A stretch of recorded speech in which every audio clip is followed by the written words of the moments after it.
You're being re-elected multiple times. How has your leadership evolved over the years?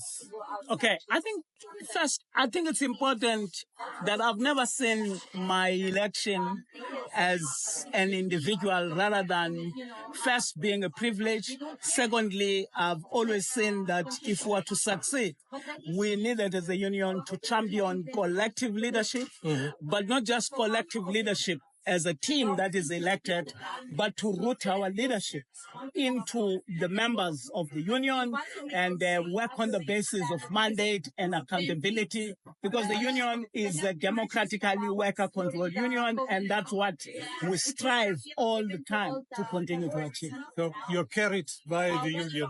By the union.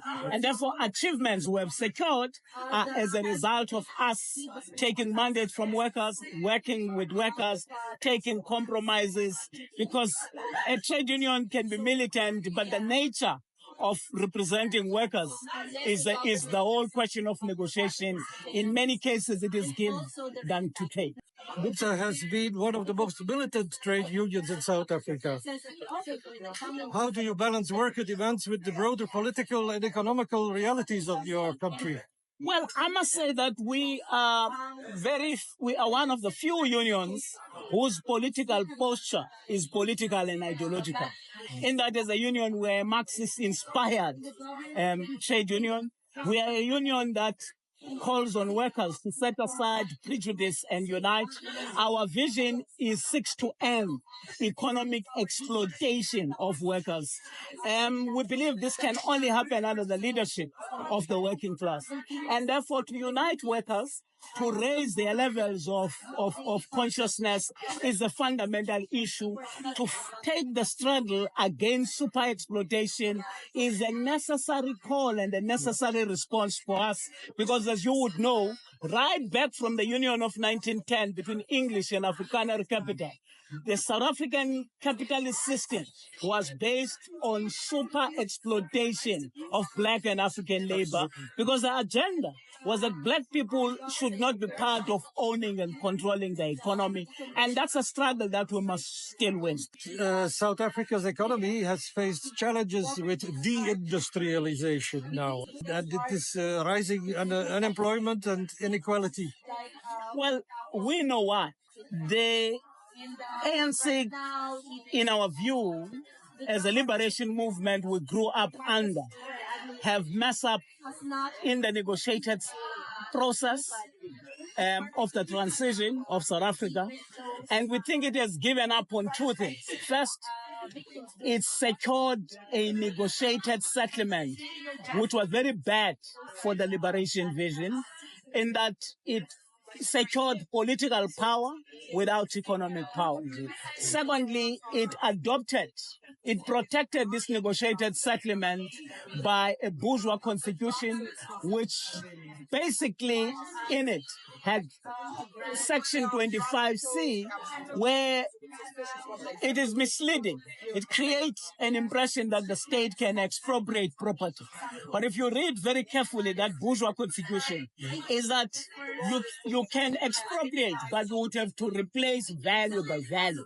And therefore, if they have already taken the land by forces, we know how they did it through a barrel of a gun, you would have to pay them for the value of that land, which means there is no way that you'll get that land back. The state, therefore, does not drive two fundamentals that are important for any liberation. Is the whole question of addressing the land question. The land question and the property question is the whole mark of measuring whether a liberation is meaningful, yes or not. And therefore, the people could not be affirmed into ownership and control of the economy in such a way that you can say you can change power relations so that you can realize non-racialism, non-sexism. Worst of all, the ANC government didn't take ownership and control of all commanding heights of the economy, of all the minerals, and to beneficiate those minerals, to champion manufacturing and industrialization, to build an inclusive economy that represent, that affirm the masses who are black and African, who are economically marginalized, landless, and dispossessed. Yes, yes. Which is still the case in 3 decades of our democracy. And not only in South Africa, Zimbabwe, Angola. That's the same experience across the continent. It is, unfortunately. Well, class struggle is the only guarantee for fundamental change. So we can't give up the fight. The role of technology and automation in the metal and manufacturing industry is rapidly growing. This is how is NUMSA preparing its members for the potential impacts on jobs and working conditions? Well, it's critical to ensure that we continue to renew our skill base, so that we prepare and book the future of workers into the future. However, in both the transition from fossil fuels to renewables, we have been very clear that, look, there must be just transition, in that it must happen at a pace and at a cost our country can afford. We continue to reject privatization of our energy provision, as clearly there is an agenda that is being pushed.